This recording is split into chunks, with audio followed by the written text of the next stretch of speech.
So UFC 286 just concluded last night. Um Decent card. I went 3-2 on the main card. I got right Marvin Vettori. Kind of a nerve-wracking fight because he was struggling with Roman Lindsay, but I got that right. I predicted accurately that Jennifer Maia was gonna end up beating Casey O'Neill. I don't know. I just wasn't impressed by Casey's last fight. And, she was coming off that injury. So it was no surprise to me that Maya, who's also kind of underrated, was going to get it done. And then, of course, we had Gunnar Nelson versus Brian Barberina. I said that Barberina or Gunnar was going to waste no time, go straight to the takedown and get the submission. He did it in round one with the armbar. And then the co-main, Justin Gaethje and Rafael Fiziev, bro. I counted out Justin Gaethje hard, man, because of that performance against Charles Oliveira and because of the rise of Rafael Fiziev. Gaethje's a weird one because he looks so scary as a contender, as a top contender. Like, he looks like a world beater. But then you put him in a title fight, and I don't mean an interim title fight against Tony on a 12-fight win streak. I mean, you put him in there for the undisputed title against the world champion. He's like hyped up as like the scariest matchup for like Khabib or Oliveira. He easily folds to both, which then creates this perception of Gaethje that he really isn't all that. You know what I mean? The fact that, well, I mean, we know it's Khabib, but Khabib had an easier time with Gaethje than he did Conor McGregor. Even Dustin Poirier lasted longer. This guy couldn't last a round with Oliveira and couldn't handle his shots, but then dude is like eating bombs of Chandler, eating big, fast, precise shots of Rafael Fiziev. What's up, Aiden Oliveira? So you just never know with Gaethje. It's easy to criticize him off certain performances, but he went out there. I mean, he got his butt kicked in the first round by Fiziev. I mean, the fight was going how I kind of knew it would go. But Justin Gaethje adjusted in round two. Whitman gave him good advice. He stuck to the leg kicks. He stayed patient, wasn't swinging too wildly. And that Gaethje power was just too much. Too much for Rafael Fiziev. He just overpowered him in the exchanges. And Fiziev just really didn't know what to do from there. The damage added up. And he started looking like Tony Ferguson when he was in there against Justin Gaethje. And then Gaethje actually wrestled a little bit in this fight. In this fight, we saw Gaethje go for a takedown towards the end, which truly sealed it. And I am happy that Justin Gaethje got the win. He definitely needed this win. Timing counts for everything. Yeah, true. Yeah, but I'm definitely happy Justin got the win. I wanted to see him win. I wanted Fiziev to win for the sake of an accurate pick, but Whitman has been like 0-3 in the last year. He needed a dub, so I'm glad Gaethje got it done. He bounced back. Kind of sucks for the lightweight division. I kind of would have liked to have seen some fresh blood atop the division, because it's like, okay, what if Oliveira beats Beneil? Then, okay, problem solved. Just give Islam Makhachev, give him Rafael Fiziev. But no, now if Oliveira beats Beneil, what do? Rematch with Oliveira against Islam, or throw Justin in there to get folded under a minute and choked out under a minute again, or throw Dustin Poirier in there to get rear naked choked again. I don't want to see Islam against either Gaethje or Poirier. We know how both end. So I'm hoping that, even though I actually kind of want Charles to win, I would like at the same time to see a new fresh matchup for Islam Makhachev in Abu Dhabi. But once again, I'm glad Gaethje was able to get his hand raised. I don't mind a Fiziev Turner match. Yeah, that'd actually be a pretty good fight. Rafael Fiziev and Jalen Turner. I think Turner could definitely pose some problems to Rafael Fiziev, and I wonder if Fiziev is even going to be the same coming off that damage he took from Justin Gaethje.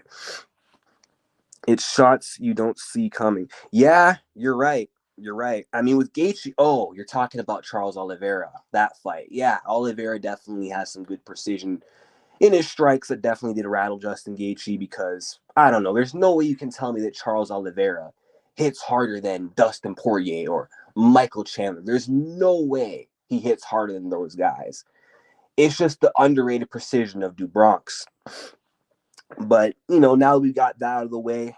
Justin gets it done in a war against Fiziev. The main event happens. Leon Edwards beats Kamaru Usman for the second time. So I went 3-2 on the main card, and I lost on the co-main and main event. Um, this year, I've been doing pretty solid though on main events and co-mains. I mean, the only time I went 1-1 with a co-main and main was UFC 283, and then I've got the co-main and main right for 284 and 285. But this time I go 0-2. But you can't predict them all. I mean, I'm not surprised Leon Edwards won the fight. Uh, I knew he could do it, although I did pick Usman, because it's my loyalty to Usman. I always pick Usman to win in a lot of his fights, and I saw how dominant he was in that rematch with Leon. I know you got to factor in that altitude that did contribute to Leon having the bad performance that he did against Kamaru Usman, but I just thought, man, it's just the matchup in itself, seeing the way Usman beat him that way the first time and then was pretty much on track to beating him like that again. It made me think, okay, Usman is up 6 rounds against the same guy. How can you not favor him in a trilogy against Leon Edwards? He just got caught slipping once. All he needs is just to not get caught and he should win. But okay, I was wrong about Usman, but I was right in the sense that I did say going in it would be closer than the last one. I did say that Leon Edwards wasn't going to just easily fold or roll over and just give up his title, give his belt back to Usman just like that. I knew he'd make Kamaru Usman struggle. I knew it going in. I knew Usman was going to have a harder fight against a more prepared, more confident Leon. And my prediction was Kamaru Usman was going to win a close decision. And it was a very close fight, but Leon definitely clearly had it. He won the first round through the striking. Usman, I gave him round 2. He outstruck Leon in round 2, out wrestled him. I just barely gave Kamaru round 3, but a lot of people seem to think Leon got that round, but I had it for Kamaru. But then Leon was just able to out adjust Usman. He had a better answer for the forward pressure of Kamaru. He was chopping at Kamaru's legs, and he displayed good footwork to get off the cage, not let Usman trap him and land flurries, made it hard for Usman to time any takedowns, and his takedown defense looked good, and ultimately his striking was better than Kamaru Usman, which ultimately got Leon the decision, and I did say that if Leon does win again, it will be a decision. I didn't see him getting another finish because usually at this level in championship fights, you usually never see repeat finishes. If there's a finish in the rematch, it's usually the person who lost the last fight who comes back and gets revenge with a finish. But the person who's looking to go 2-0 over that guy that they just beat, who they just finished, they rarely ever get that second finish. Dustin and Gaethje get a title shot after that. Hold on. Let me read these comments. Yeah, Islam said he wants his next defense to be against Beneil. Good fight. Yeah, I want to see that. The grappling exchanges between Oliveira and Beneil going to be crazy. Oh, absolutely. I'm looking forward to that matchup. I'm looking forward to that. Colby don't deserve the title shot. He should have to fight Shavkat first. But we know Colby's not going to do that, man. Colby Covington, he's not going to fight you unless you're like washed up in your late 30s, early 40s, and you're on a losing streak. Then he'll fight you in a non-title fight. But this dude does not take tough fights unless it's for a championship fight. I mean, why do you think Colby's been ducking Usman all these years? Like, Colby Covington did not want to fight Kamaru Usman when Usman was a contender on the come up and Colby was looking to get a shot. Usman was calling his name and Colby would not answer. Colby did not want that Usman smoke until Usman beat Tyron Woodley. Then all of a sudden he wanted to fight Kamaru Usman. But if Usman never got that title, Colby was not going to call him out. He was not taking that fight with him. So it's the same thing with Leon Edwards. Now that Leon just beat Kamaru Usman, now Colby goes from saying, who is that? I don't want to fight him. I'm not going to fight this guy. He's a nobody to now, now I want to fight him because he has the belt. And he beat someone who beat me twice. So I'm surprised they haven't announced Whaley versus Lemos. I wonder what's going on. Yeah, I don't know. I don't know what's going on in the strawweight division currently. Yeah, it sucks because if Rose Namajunas could have, remained active, if she could have remained active after that Carla fight and wasn't turning down contenders, she could have easily put herself in a position to fight Wei again. And I guarantee that's why strawweight has no movement right now, because really there's no clear contender for Wei. And whoever you put in front of her, there's really no big matchup that's going to draw a lot of eyeballs. Like, nobody knows who Amanda Lemos is. The general public, the mainstream public, they have no knowledge of Amanda Lemos. Now, if Marina Rodriguez didn't fumble the bag against Amanda, then we're talking different. It's a different story because, Marina Rodriguez had that win streak going for her. It was the win streak that had everyone talking about Marina Rodriguez. That could have added a lot of hype going into that Wei fight, but now that win streak is out the window. Lemos is like on a 2-fight win streak basically, but relatively unknown amongst the casuals. And the UFC is a business that looks to make big fights and fights that sell. So, I mean, Rose Namajunas is the needle mover of the strawweight division. So, and the fact that she's not fighting and hasn't picked up a win since the Carla fight, it's making it challenging for the women's strawweight division. It truly is. Now, they could just make Rose versus Wei with Rose coming off the loss. Like, if Rose right now said, I want to fight Wei, give me Wei, I guarantee you the UFC is giving Namajunas that title fight with Zhang Wei. But right now, we don't know where Rose's head is at. And it doesn't seem like she's in a hurry to get back in the octagon. She doesn't give a shit about her legacy. She'd rather just sit on this loss and do nothing about it. So I don't know. But how I know Rose could get a title shot right now if she wanted is because Rose said herself in 2020 they had offered her Zhang Wei when Rose was coming off the Jessica loss. They offered her Zhang Wei at UFC 248. Rose declined, so they made Zhang versus Yan Jacek instead. I'm surprised that, I already read that. But yeah, it's truly annoying what's going on right now in a lot of these WMMA divisions, minus flyweight. Like, women's flyweight has some activity, bro. Like, that division is popping. That division is popping, bro. Like, the division got shaken up. We've just seen Valentina lose to baby girl Alexa Grasso. That's my crush. We've just seen Alexa become champion, and it's blooming with contenders right now. Killers, Tala Santos, who arguably beat Valentina. I thought she beat Shevchenko. She's still in the mix. Aaron on the come up. You got Manon Fiorot, man. This division is fire. And anyone right now could fight for the title. Like, after we get this rematch done with Alexa and Valentina, then there's going to be a clear contender next that everyone's talking about. If Erin Blanchfield, let's say, fights Tala or Manon and beats whichever the two she fights, everyone's going to be talking about Aaron and Aaron versus Grasso, or Aaron versus Shevchenko, whoever wins that rematch. Or if Tala Santos is able to bounce back and the hype of Aaron, they're going to be talking about Tala versus Shevchenko too, or Tala versus Grasso.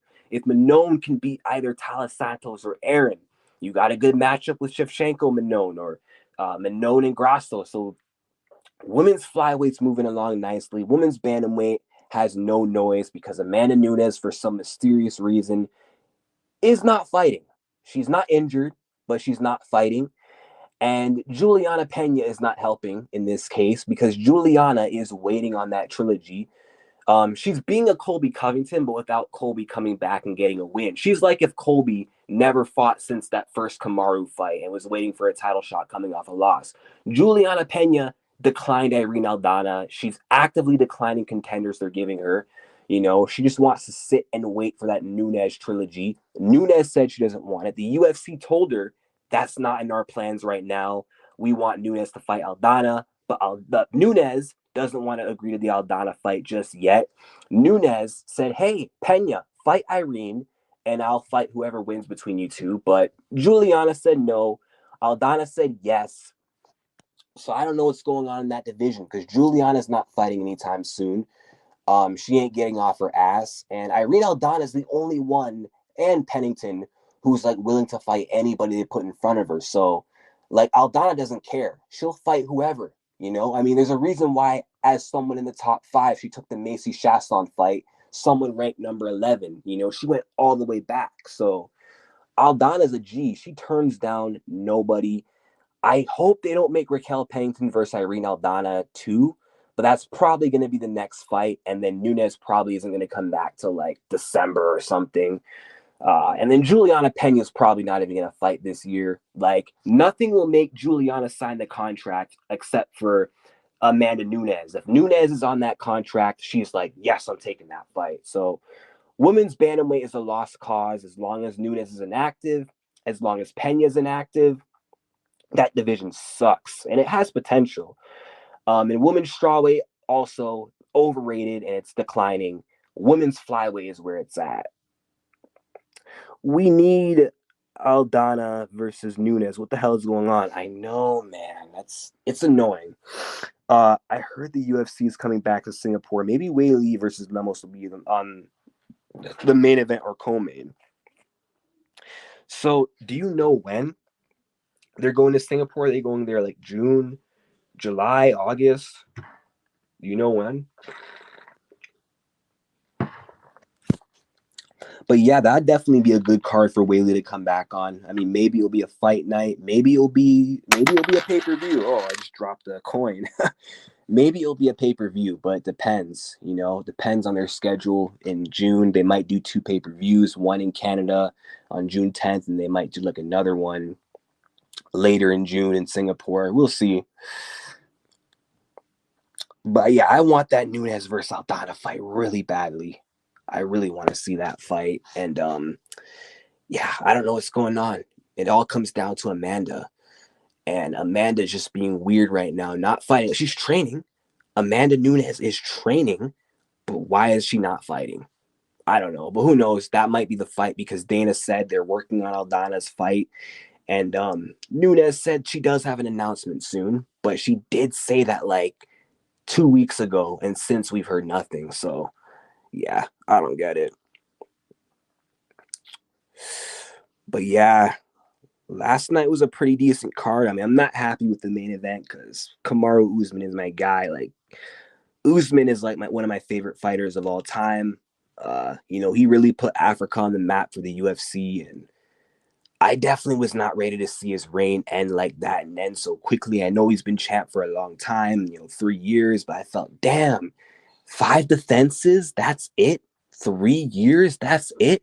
George St. Pierre was able to hold the belt for like nearly a decade and have like 9 defenses. Like Usman, if he could have made it out of round 5 against Leon, then I don't think Usman would have went on to lose the belt. He could have defended it like maybe 2 more times and then been like close to GSP, and he would have reached legendary status. But now I'm kind of afraid that Usman coming off this loss probably is like his legacy is probably going to get swept under the rug, especially if he keeps coming back and fighting, which he plans on doing.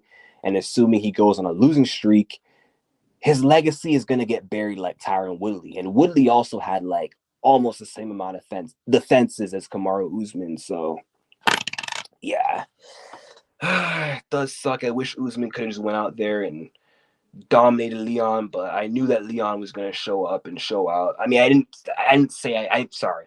I'm not saying I knew he was going to win, but I knew he was going to come back and perform better. And that's what happens. That's what happened. Yeah, Usman should retire soon. Kamaru Usman needs to retire. And he's saying, nah, I want to come back. I want to keep fighting, but come back to what? You're almost 36 years old. You lost your last 2 title fights. It's clear you're not going to be champion again. And this division, it's like blossoming with like dangerous up and coming talent. And Usman, what we saw in that performance, like that wasn't the Usman I know. He's definitely not all the way in his prime anymore. He looked all the way in his prime against Leon, but that's what a head kick will do to you. So his chin may not be gone because he like ate some shots, but Usman looks a bit slower, more sloppier. His timing's off, and these young killers are coming. And I don't see Usman beating like a Shavkat Rakhmonov. Khamzat would definitely give him some issues. I don't know, man. And Jack Maddalena, whatever his name is coming as well. So, yeah. And honestly, he'd probably struggle with Bilal Muhammad at this point. So, yeah, I don't really know what there is for Usman. I mean, he could just come back and win fights as a contender. That'd be great. I love to see him go out and win, but I don't know. I mean, I did see like an Instagram post suggesting Wonder Boy versus Usman, and Wonder Boy did reply, "Oh, yes, please." So I guess Wonder Boy wants to fight a wrestler now. It's kind of weird because Stephen Thompson was saying, like, for a while that he doesn't want wrestlers, only strikers. But now he's not opposed to Usman. I wonder why. Is it because he's seen Usman lose 2 in a row and he feels if Leon can do what I can? I think that's a winnable fight for that's definitely a winnable fight for Kamaru Usman. I don't think Wonder Boy is going to stop the takedowns of Usman. If he couldn't stop takedowns of Bilal and Burns, then Usman has that fight in the bag. Sucks his reign came to an end this quick. Yeah, that's what I'm saying, bro. Like, people go, oh, he was champ for a long time, but 3 years is not that long if you really think about it. Especially because when you're an adult, time goes by quickly. So 2019 feels like yesterday, bro. And again, 5 defenses, that's kind of forgettable, 6 defenses, 7 defenses, 8 defenses. That's like remarkable and no one will forget. That's what I'm worried about. And I'm kind of annoyed that Adesanya lost his belt that quickly as well. And he's going to lose to Poatan again. Because, him and Usman, as 2 Nigerians, their legacies are intertwined. It's no coincidence that both of them were champs for 3 years, 5 defenses. They both lost the belt at the same time. Both got finished in the 5th round after winning 3-1. And in 2019, they both fought for the belts back-to-back in the span of March and April. March, Usman becomes undisputed champion. April, Izzy becomes interim champ against Gastelum. Now 2023, full circle. Usman loses his attempt to get the belt back. I guess that means Adesanya is now going to go 0-4 to Pereira. But at least he's probably not going to get finished because, again, a lot of these rematches where, the original winner wins again, it's usually always a decision. So I'm thinking it's either going to be Stylebender by early knockout. That's the only way he's going to win. Or Poatan wins a close decision like Leon did. I don't think he's going to knock Izzy out again. I mean, he could. He's got that power. But I think Izzy will survive, but Poatan is going to do a lot more like Leon Edwards and just win on points. But I'm really hoping that Izzy could pull through, but we'll see. Francis would have lost to John Jones. Yeah, that's very possible. Originally, I'm like, oh, Ngannou all the way. He wins that fight easily. But after seeing what John did to Ciryl Gane, man, I'm not so sure now because Gane gave Ngannou all he could handle. Gane could have won that fight against Francis if he didn't go for that leg lock in round 5 after he had secured top position. All he had to do was hold top position, and he wins that fight against Ngannou. He messed that one up, And even Gane said that Ngannou didn't even feel like a real loss. John really showed him what it was like to lose. He went right in there for the takedown, and he folded that Frenchman early in the first minute, guillotine. I don't think he smokes Ngannou that quickly, but I think John Jones against Francis would have been able to survive the early portion, keep that range, evade that power of Ngannou, stick and move, poke at him with like oblique kicks to the knees. Ngannou, we don't know how his knees would have looked after that injury. Teeps the body jabs, and then he'd probably wear Ngannou out in the clinch. And I think if they got past that 2nd round mark, then John Jones wins by rear naked choke. But yeah, with the fall of all these Africans, I don't doubt that Ngannou probably was going to lose his fight coming off the injury. But then again, you never know. Maybe Ngannou could have came back and put John Jones to sleep because John has never been hit by someone like Ngannou, and Ngannou is a tougher fight than Ciryl. Why did Gane give up that fast? Was he injured or nervous? Yeah, I don't know, man. That's weird. How easily he gave into that. He probably just choked, honestly. He's fighting the greatest of all time, John Bones Jones, in his 2nd title fight. But I thought that was too soon for Ciryl Gane. Like when he was given that John Jones fight after he was like 1-1, like he was on a 1-fight win streak, coming off a win over Tai Tuivasa. He's already going back in there to fight for the title. I wasn't feeling that, man, because even though he had a year to improve from the Ngannou fight, 1 year is not enough time, man. 1 year is not enough time. I think he needed more time in between undisputed title shots. Like Francis Ngannou, if he would have fought for the undisputed title a year after he lost to Stipe, he would have lost again, whether it was a Stipe rematch or, a fight with Daniel Cormier. He was not going to win unless he fought for the vacant belt against maybe a Curtis Blades or a JDS or something. He was not winning that undisputed title. He needed more time. The 3-year gap between his title shots was perfect. But not only that, Ngannou, he switched teams. He left Ferdinand Lopez to better himself, to better his skills, switched camps, that specializes in wrestling, and he got better. Ciryl Gane, he just rushed that title shot against John Jones. Bad idea. Gane still has time. He's young, and in the heavyweight division, your prime years pretty much last into your late 30s. So who knows? Maybe like 6 years from now, Gane could end up winning undisputed gold. I wouldn't rule that out, but he needs a break from fighting for the belt, and he needs a break from fighting wrestlers, man. They need to just give him strikers. Gane needs to leave Ferdinand.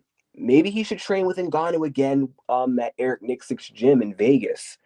But I just think he's too loyal to his team in France. And I think that might be Ciryl Gane's downfall. That might stunt his growth permanently in the sport of MMA. And that might forever prevent him from winning the title, the undisputed title, of course.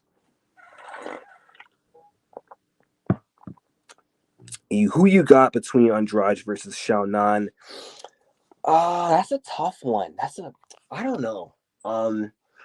Because Yan Xiaonan is a way better striker, and Jessica Andrade is pretty easy to piece up.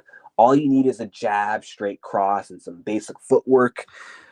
But then Andrade, I mean, she's got that grappling, and we saw what Carla Esparza did with her wrestling over Xiaonan. Obviously, Andrade is not the same level of wrestling that Carla is technique-wise, but Andrade does have that strength to pick you off your feet, throw you down. And she can keep girls down as well, although lately she's not been able to. So that fight's ultimately going to depend, how much Xiaonan's takedown defense has improved. I mean, her grappling defensively looked good against Dern, but Dern doesn't have the wrestling Andrade does. So if Xiaonan's wrestling has improved and she can nullify the takedowns of Andrade, then I think she should comfortably win this fight and cruise to a decision because, I mean, Jessica was getting pieced up by Blanchfield. Imagine someone with the striking and the volume of Xiaonan. Yeah, Xiaonan should win if she keeps it standing, but as of right now, I don't got an official prediction because Andrade, I mean, she is a proven veteran in this fight game. And she is really good. And, she doesn't just have the grappling. She does have the power. And maybe she could tough out the shots of Xiaonan. She doesn't have the power of Weili to get Jessica's respect. Maybe Andrade can grit down through the shots of Xiaonan and maybe catch her with one of them bombs. We'll see. I kind of want Xiaonan to win, though. I think Aaron would have beaten Valentina as well. Grasso just did it first. Yeah, I do agree. I mean, if a boxer, and I know Alexa is good on the ground, but Alexa's jiu-jitsu is nowhere near the level of an Aaron Blanchfield. So I'm just saying, like, if Grasso can choke you out, imagine someone with the level of jiu-jitsu of a Aaron Blanchfield. And Blanchfield is one of them grapplers where it's like the moment she gets you down, the moment she gets a hold of a limb, it's game over. With Tyler Santos, if she takes you down, you can survive. You can hold on. If Aaron takes you down, it's done. I mean, she took down Andrade and immediately got on that rear naked choke. It was game over. She took down Molly McCann, and I think she got was it an Americana? I think she got an Americana or a Kimura. So yeah, I fear for Grasso if she ends up having to fight. Aaron Blanchfield, man. That is a bad matchup because she's got the wrestling, and Grasso kind of got sussy takedown defense. Although I do believe it can be improved moving forward in the Shevchenko rematch. It better be improved moving forward against Aaron, because if Aaron gets her down, Aaron might be that next person after Suarez to get a finish and probably rear naked choke over Grasso. Who would win a rematch between Justin and Dustin? We need to see that next. I gotta say Poirier. I mean, I don't want to count out Gaethje. Gaethje is a tough guy, as game as they come. But I think Poirier is just better. Poirier has better boxing than Justin Gaethje, better precision. He's got the durability to handle the power of Gaethje. Yeah, I think he just outboxes Justin again and probably wins by decision. He's just better. He's better. I think he has his number. I think the only way Gaethje could beat Poirier is if he flatline KOs him, and I don't see that happening. I mean, maybe he could win a decision, maybe. I'm not sure how the scoring was in that first fight before the finish. I heard people say Gaethje was ahead, so if that's true, maybe he could pull ahead and survive. But yeah, I gotta say Dustin Poirier wins. If Whaley is on top of Lemos, do you think Lemos can get up, and how is her jiu-jitsu in your opinion? If Whaley gets her down, I think Whaley is going to dominate. Now, Lemos does have good jiu-jitsu. She did submit Michelle Watterson, and she probably has more submissions. You can correct me if I'm wrong. I got to do more research, but that's a Watterson. She's not submitting Whaley Zhang. And I'm pretty sure Watterson made her struggle a little bit in that fight. And I mean, if you're having a hard time with Michelle, imagine Zhang Whaley. Imagine Whaley. So, yeah, Whaley destroys her on the ground. Whaley is a monster on the ground. Really good wrestling, strong top control, and really good jiu-jitsu. I think she'd ground and pound Lemos if they're on the ground, and she'd probably find a submission. Yeah, Whaley's ground game has improved by a lot for sure. She's really good on the ground, really strong on top. On bottom, not so much. But when it comes to top control, Whaley's got that on point.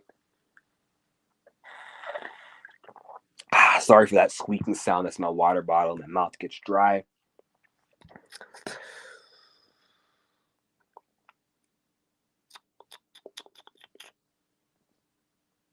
But yeah, I love talking women's MMA, even though I titled this UFC 286 Aftermath and Colby gets next title shot. WMMA is the base of this YouTube channel at the end of the day, but I do cover all kinds of MMA, men's included, but WMMA gets me the most views. I don't know why. I don't know what it is about women's MMA, but for as much crap as it gets, women's MMA is ultra popular.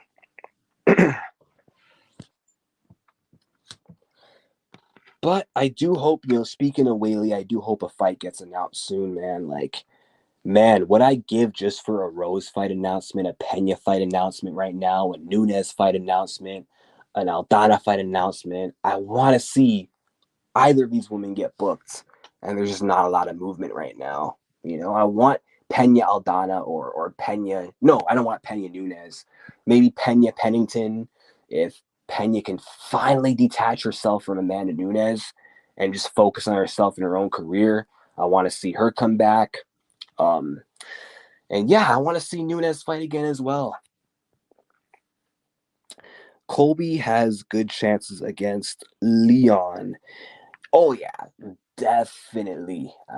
Definitely. That's going to be a really interesting fight. Because Leon Edwards did beat Kamaru Usman twice, who beat Colby twice, but we know styles make fights. Leon outpointed a Kamaru Usman who's 36, coming off a knockout loss, who's not all the way there, who's not all the way the same anymore.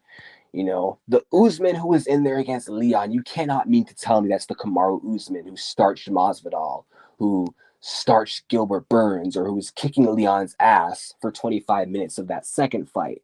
That's not the same Usman. That's kind of a shell of Kamaru Usman. He looked good in moments, but as it went on, Usman just started to look terrible. And Colby Covington is not coming off a knockout loss. He's coming off a win. I know it's over journeyman Masvidal, but he's still coming off a win. A win is a win. Colby's got momentum and confidence, as does Leon Edwards. But yeah, I As far as the matchup goes, though, I mean, Leon showed some takedown defense against Usman. He dealt with Usman's forward pressure well, and he was able to chop at the legs of Kamaru. But will he do that to Colby? How many takedowns of Covington can he defend? How will he deal with that forward pressure and pace of Colby? Does Colby really deserve this title shot? I mean, no, but who cares? I want to see Colby versus Leon. That's a good fight. That's going to be a huge fight. Whether you think Colby deserves it or not, whether he does deserve it or not, you will be tuning in for Covington versus Edwards. It's going to be a big fight because it's going to be Colby, one of the biggest names in welterweight, you know what I mean, who had that huge rivalry with Kamaru Usman, now taking on the guy who took out Usman twice. And this is a huge chance for Leon to really build his legacy. If he can go through beating Usman twice and then Colby Covington, like, damn, you can't deny that Leon Edwards is the best welterweight on planet Earth if he goes through beating both. But will he is the question. I don't know, man. I think the difference between Usman and Colby is Colby pushes a harder pace than Usman. Usman will be aggressive, but only in small bursts. Like, Usman is very patient and technically he can get sloppy, but Usman, he's very patient. He's methodical. He'll give you breathing room. He'll give you space. He'll give up ground. Colby Covington, he's like Marab, in that sense where he's constantly on you, constantly going forward, never gives up room or never gives up ground. And he's always pushing the pace. And that's going to be difficult for Leon to go up against because even if Leon's defending takedowns, he's going to have a hard time, setting up the shots he needs to set up while being backed up, while Colby's constantly pressing him, And, okay, he was able to peel Usman off of him when Usman got into the cage. But will he be able to do that to Colby Covington? Because Colby has pretty good cage control. Is it better than Usman's? I mean, I don't know. Maybe better than the Usman we saw the other night. But in general, I don't know, man.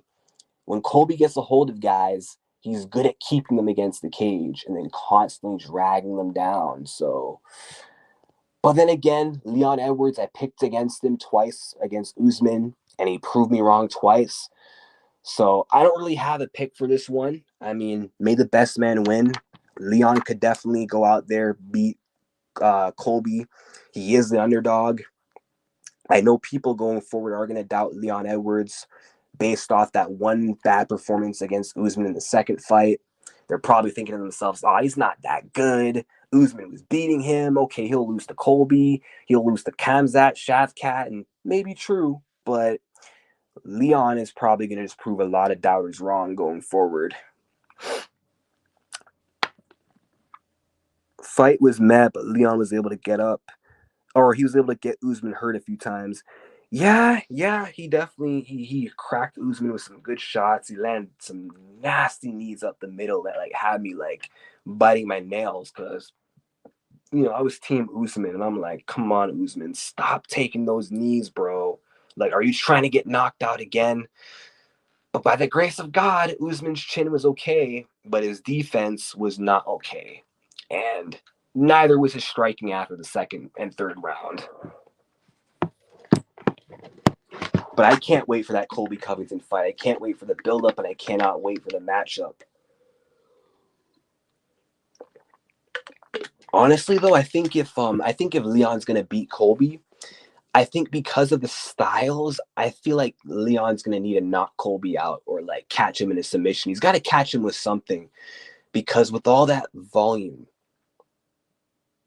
with all those strikes being racked up on the side of Colby, Leon might fall behind on the scorecards from being pressured, from being, maybe outlanded. So he just might need to snipe Covington, and he could potentially knock Covington out, maybe with an elbow. Maybe he hurts him with shots to the body that opens up the head, and then he lands a good combination. That's very possible. But winning a decision against Colby, it's going to be harder in comparison to winning a decision against Kamaru Usman. After this live, I'll definitely do an individual video on that matchup, Edwards versus Covington.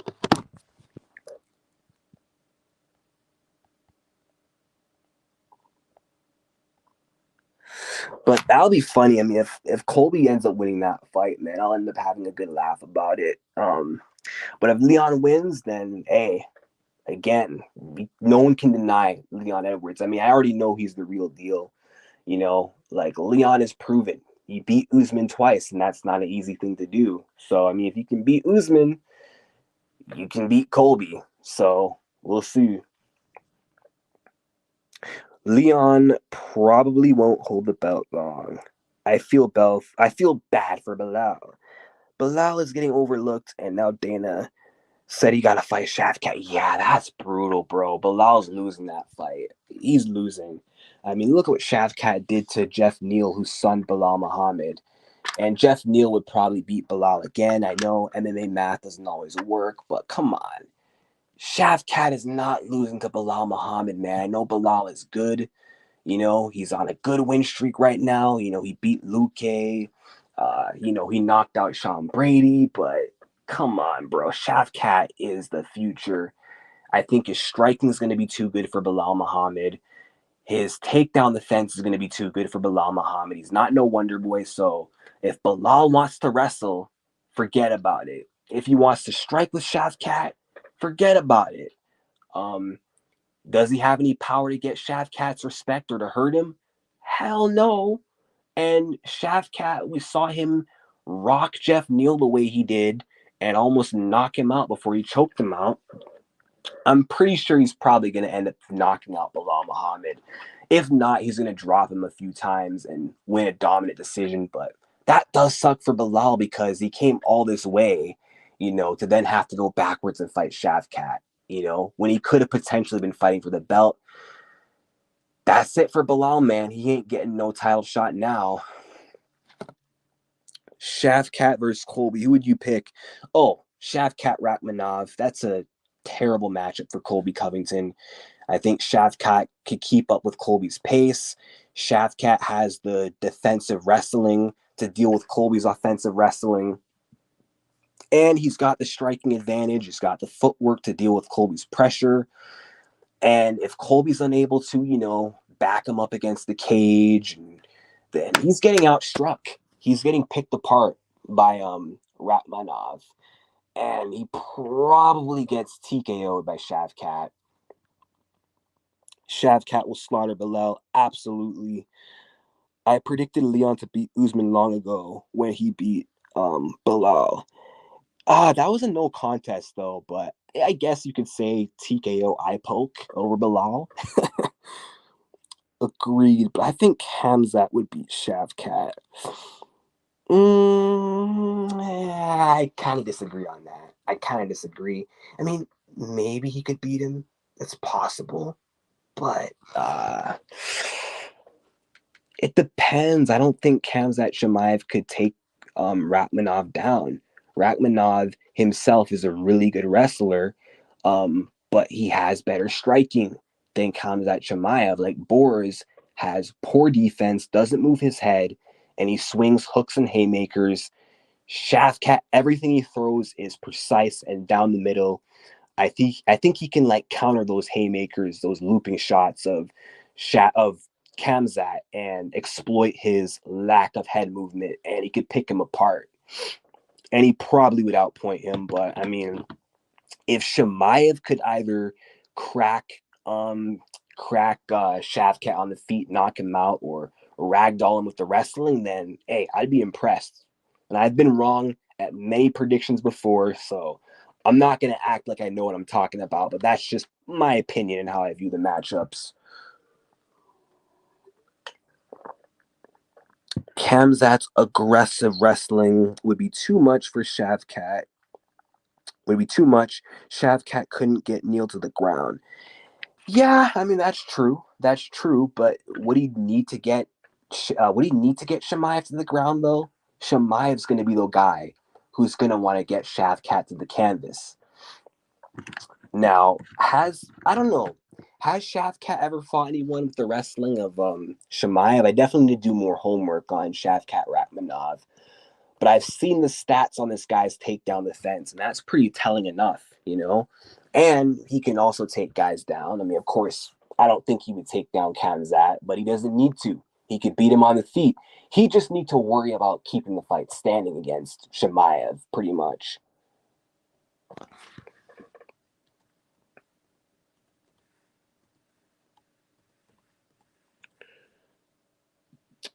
And you know what I think? I've always actually no, I didn't always say this, but the Weasel actually said this when Usman was champion that Shavkat might be the guy to beat him.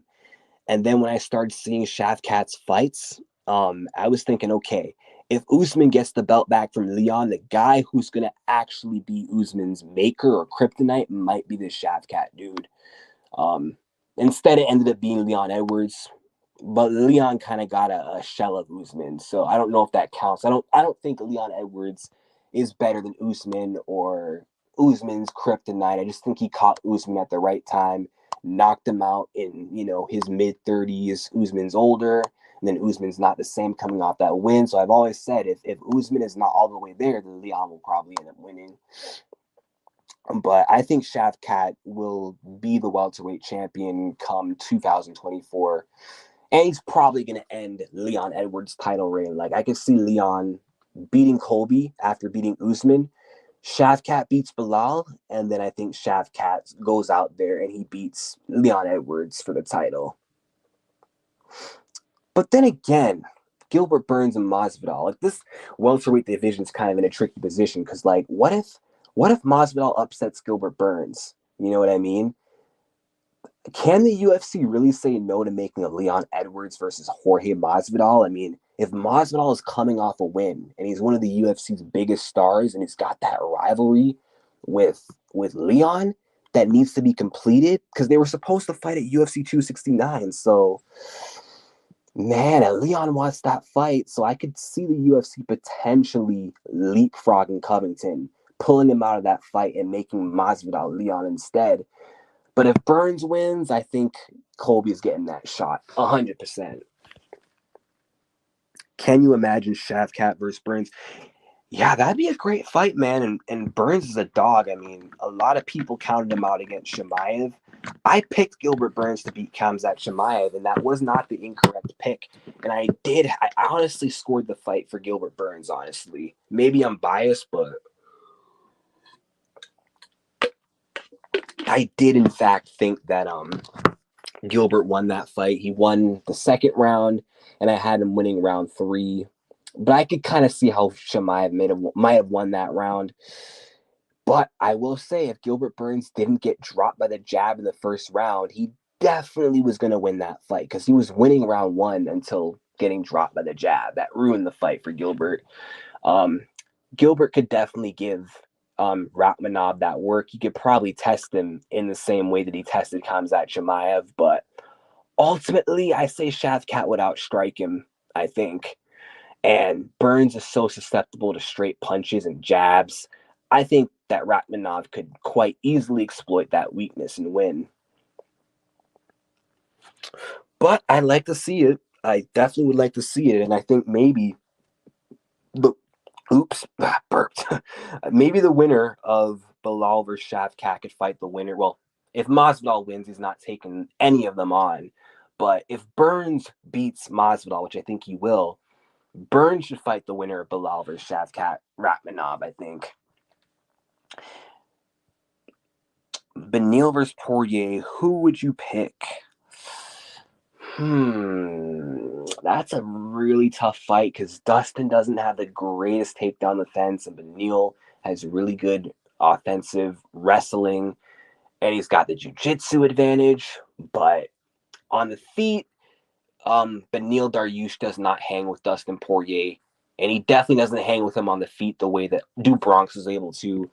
And if Dustin Poirier hurts Beneil Dariush on the feet the same way he hurt Oliveira, I don't think Dariush has that same kind of Oliveira comeback recovery, Something tells me, I don't know. I just feel like if Dariush was the one getting hurt by Gaethje or Chandler or Dustin, the fight's ended right there. But Beneil could go out there and out wrestle Poirier. And we saw Chandler had him in some bad positions. He had his back, almost had the rear naked choke. I think from that position, the jiu-jitsu player like Benil could probably end it from there. So tough one to call. I'll probably lean Dariush because of the wrestling, but I could easily see Poirier knocking him out. I don't know why people saying Usman versus Edwards was a robbery. Yeah, and I love Kamaru Usman, man, but yeah.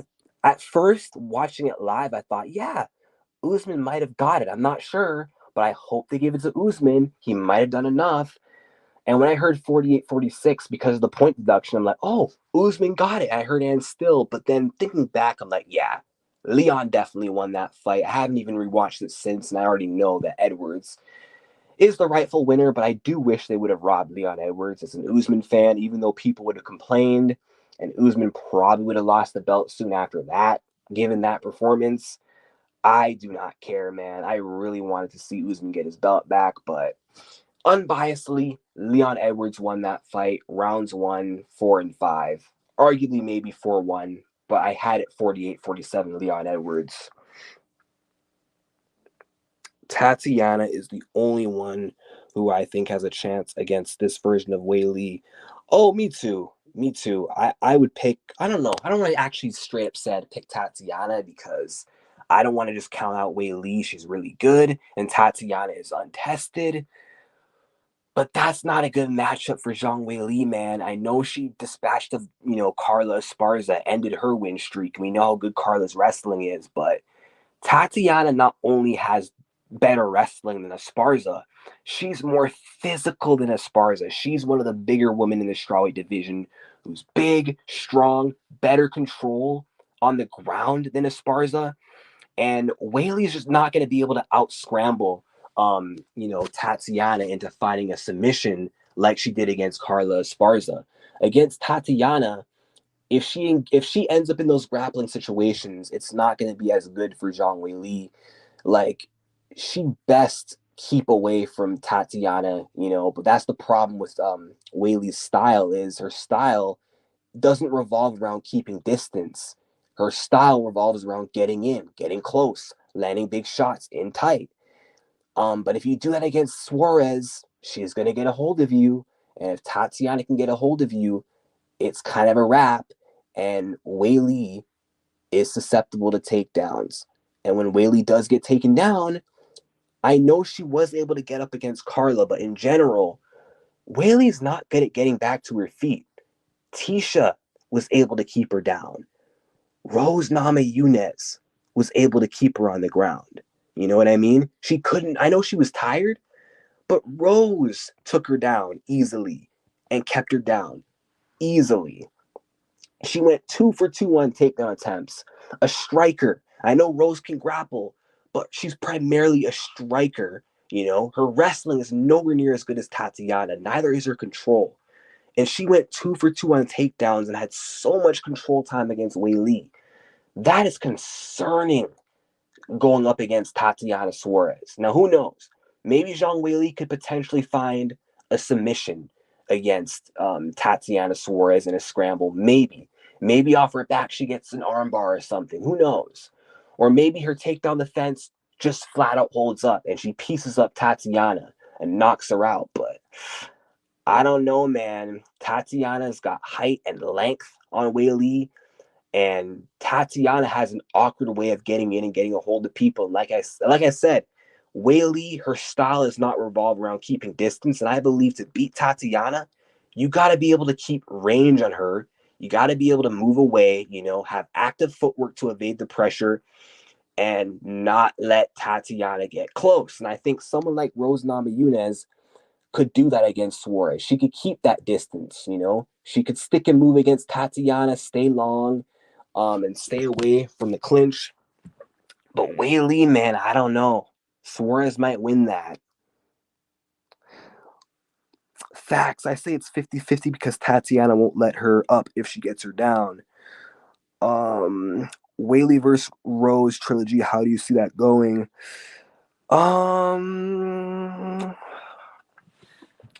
Right now, I'm going to say Zhang Weili wins, because I don't think Rose is hungry at the moment. Weili is a lot more hungry, a lot more dedicated right now. Whereas Rose, yeah, she's just not in the best mental state. And if Rose doesn't get her shit together and she just comes back against Weili, coming off that loss to Esparza, Weili's probably going to win that fight and win by decision. Um, Rose is a bad style matchup for Zhang, but if you look at that second fight, Rose didn't show to be like superior to Weili.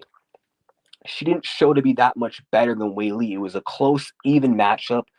Weili edged it early with the wrestling, and then Rose came back late with her own takedowns once Weili was tired. But if Zhang Weili could, fix up her cardio and her pacing and not slow down like that, then does Rose really beat her again? I mean, Rose is not going to flash her early again like that. Like the chances of Rose knocking out Zhang are like very slim. And I don't know if it goes to a decision, and now that Weili's the champion and she's going to have that champ bias on her side with the judges, Weili takes it. I think she'll just edge it with volume and wrestling, I'd say. But, Rose could win potentially, but I think this time I got to edge it to Zhang. Um, okay. Another question. Aljamain Sterling versus Henry Cejudo predictions. I'm glad you asked that question because I actually posted a prediction in my community tab. I'm going against the grain here. I'm going to pick Aljamain Sterling. Uh, I want to say I'm picking the underdog, but I think he's the favorite. But I'm going to pick Aljo because Henry hasn't fought in a while. And I know, Cejudo, he's going to be prepared, coming off this layoff. And, Cejudo has a good camp. He's done great things with, Figueiredo, John Jones, Yuri, Weili. And if John Jones could come back after 3 years and do just fine, Cejudo should as well. But I think Aljo is very underrated. He gets underrated a lot by people, and he's been more active. He's been improving a lot. The grappling does cancel each other out. Sterling's not going to be able to win this fight by taking down Henry and backpacking him. And this fight is going to be a lot harder than the TJ Dillashaw fight. But I do think that Sterling could win on the feet. He's got the length, he's got the movement, he could be elusive, he could frustrate the shorter Henry Cejudo, and just kind of pick him apart ever so slightly. But it's going to be a close fight, though. It's going to be a very close fight. And Triple C's path to victory is obviously defend takedowns, but he's got to work that body of Sterling and work the calves to really slow down the movement. And he's got to really wear down Aljamain Sterling. But I think Sterling's going to be able to keep a good pace for like the first few rounds or so and just barely outpoint Henry Cejudo. And then Cejudo like pulls through in the last 2 rounds, doesn't get a finish, and Sterling wins by decision, similar to how he beat Peter Yan, minus the back takes. But I could be wrong. I might actually change my pick. But right now, I'm going to lean the way of Aljamain Sterling. Cheeto versus Corey. I see Corey picking Cheeto apart. Yeah, I got Corey. I mean, how many times can Cheeto get away with getting his ass kicked and then getting a come from behind knockdown that changes the fight, or a come from behind knockout? You know what I mean? He did that to Frankie, but Frankie is old, done. Okay, he did that to Rob Font. He was losing every minute of each round until he get a knockdown, right? But Rob Font sus chin. Okay. Dominic Cruz was whooping him in round 1 and round 2 and round 3, and was winning a bit of round 4. But Dominic Cruz, I mean, he's not in his prime anymore. And his chin isn't as good as it used to be. Cruz's ability to take big shots isn't what it once was. You know what I mean? He doesn't have the best chin anymore. I mean, Munoz dropped him with a jab. So Cruz doesn't have the durability he did in his prime. So for as good as he was doing early, all Vera needed to do was touch him on the button, and that was that. But will that work against Corey? Because Sandhagen has a pretty damn good shin. You know, he got dropped by Jan.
Sorry about that, guys. I lost connection, but I'm back. I'm back, and I'm glad I don't have to start all over.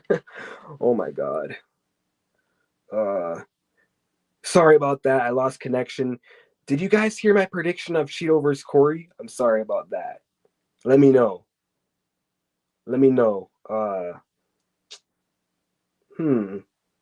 Okay, but yeah, just in case you guys didn't hear, I said how many times can Cheeto keep getting away with getting picked apart until he comes back and gets a fight-changing knockdown or a knockout. Yeah, he did that to an old Frankie. He did that to a Chinny Font and an old Cruz. Does he do that to a Corey? I don't know. We'll see. But Corey has a pretty good chin. He's extremely durable. I mean, I know he got dropped by Jan with a spinning back fist, but I mean, beyond that spinning back fist, he ate some good, right hands from Peter Yan. I mean, he took a flush roundhouse kick to the jaw that was loud, a big spinning back kick to the jaw against Peter Yan. So I mean, if he can take those shots, I mean, if Cheeto was able to like land a head kick or something, like or a punch, I don't know. If he can take shots of Yan, I'm pretty sure he can take shots of Cheeto, but we'll see. I want Corey to win that fight, though. I want him to win. Um, and then someone mentioned Marab versus Umar. Yeah, that would be a crazy fight. And because Marab does not want to fight Aljamain Sterling, he would go backwards and fight Umar, who's like not even in the top 10. So I'll say that's probably the fight to make. Unless Triple C beats Aljamain, then it's Marab versus Triple C. Yeah, I apologize about that, guys. My connection got cut off, but I'm glad I was able to hop back in.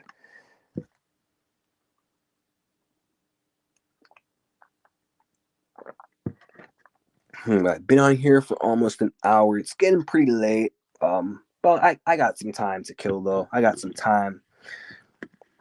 You guys got any other questions about fights or anything?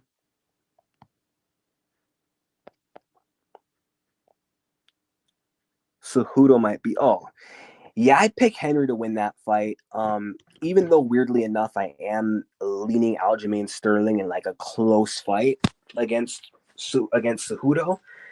If he's able to beat Sterling, then yeah, he definitely beats Merab. I favor him to beat Merab right now because Merab doesn't have that range and length of Aljo.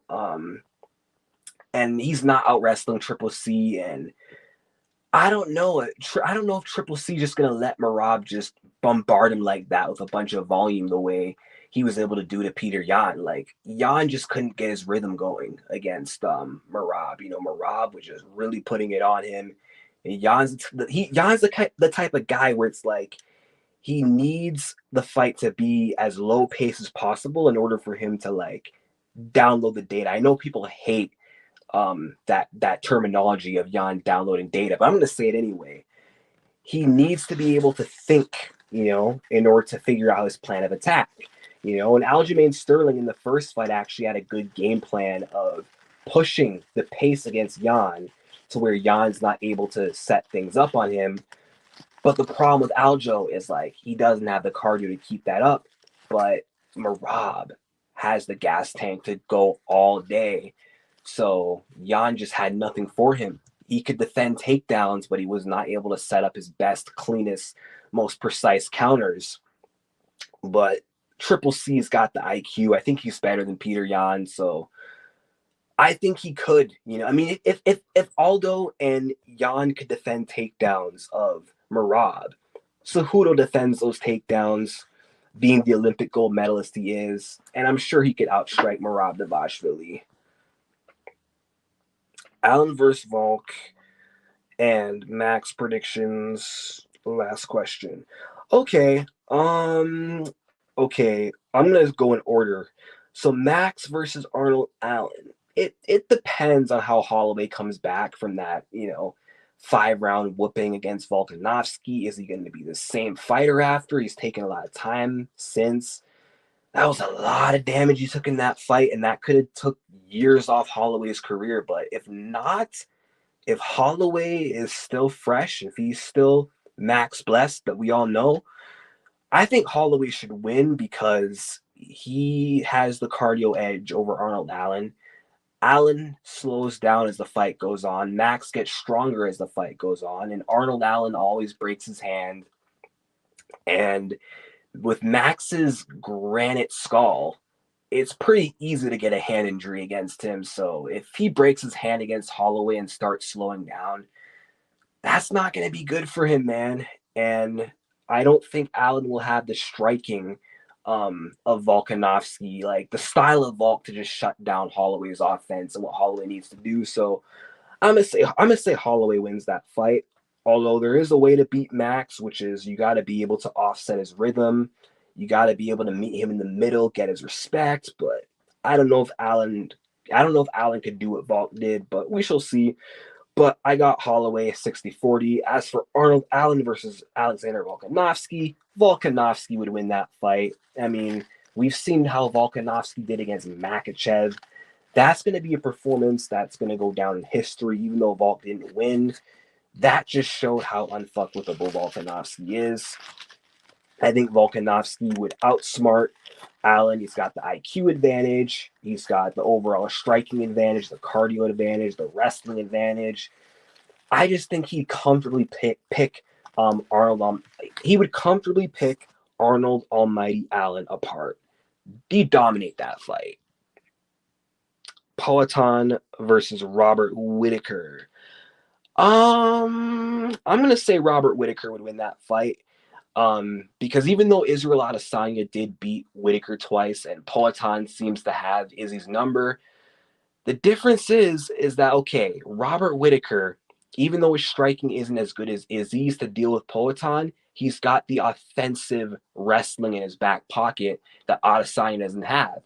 Robert Whittaker can fall back on offensive wrestling in this fight against Pereira. So I think he could take down Alex Pereira, exploit his inexperience when it comes to grappling and MMA. And he can also out-cardio Alex Pereira because Alex Pereira, even though he got that 5th-round finish against Izzy, he caught a second wind. Against Whittaker, is the same thing going to happen? I don't think so, man. I think if Whittaker is able to survive that early portion against Poatan, Poatan's going to be in a lot of trouble. And when Alex Pereira gets taken down, we saw against Izzy, he does not get back to his feet. And Robert Whittaker could probably find a finish on the ground against a gassed Alex Pereira. But if all that training with Glover pays off and Whittaker's unable to get the fight to the ground, then Knuckles is going to sleep and he'll lose faster than Adesanya did. Like Robert Whittaker, I could easily see him being an easier fight for Alex Pereira if Pereira is able to negate the offensive grappling of Robert Whittaker. Hill versus Yuri. Whew, man, that's a tough one. That is a tough one.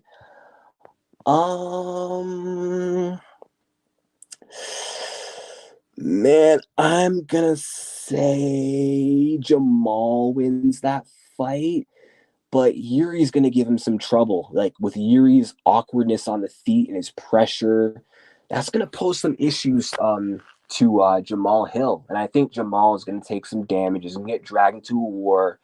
But Jamal Hill's got that composure, he's got that toughness. And I think he could find a counter against Yuri because Yuri can get very reckless. He is hittable. And I think that Jamal Hill probably eventually ends up catching Yuri with something and finds a knockout in the mid rounds after struggling early. I would like to see Yuri mix it up against Jamal Hill, but Jamal has pretty good takedown defense. So I don't know. I definitely root for Yuri because Yuri's like my favorite light heavyweight. And I hate how he lost the belt through getting injured and vacating. I'd like to see him get it back, but yeah, I think Hill edges it. But it would not surprise me if Yuri Prochazka overwhelmed him and maybe knocked out Jamal. That could happen. Gonna be a war regardless, though. Yeah, I agree. I totally agree. That would be a war, 100%. 100%.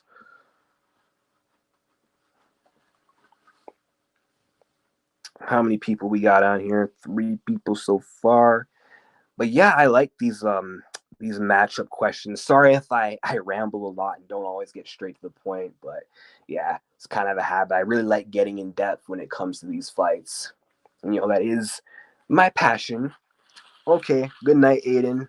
Thanks for joining this live. Yeah, I'm probably gonna hop off soon because it's like 11 p.m. Eastern. So yeah, thanks. I'm glad you enjoyed it.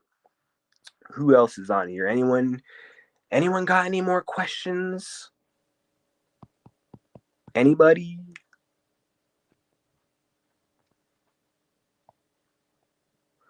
These will be good fights in the future. Oh, yeah, definitely. Pereira versus Whittaker, Hill versus Yuri. It's all gonna happen. It's coming. And yeah, Holloway versus Allen is definitely gonna be a great fight as well. And if he beats Max and fights Volkanovski, I'm looking forward to that one as well.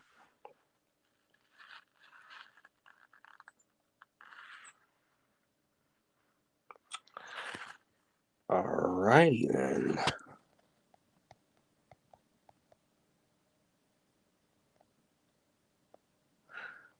Yeah, sorry for that disconnection earlier, guys. I don't know what happened, but I'm glad I was able to resume this. If nobody else has any more comments or anything they like to say or add or questions, then I'm going to hop off this. I've been on here for like an hour and 13.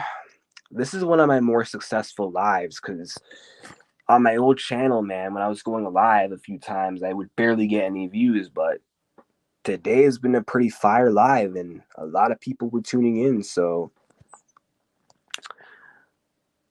alrighty then, I guess that's it. But thank you guys for joining my live stream and I'm looking forward to going live again. And yeah, peace.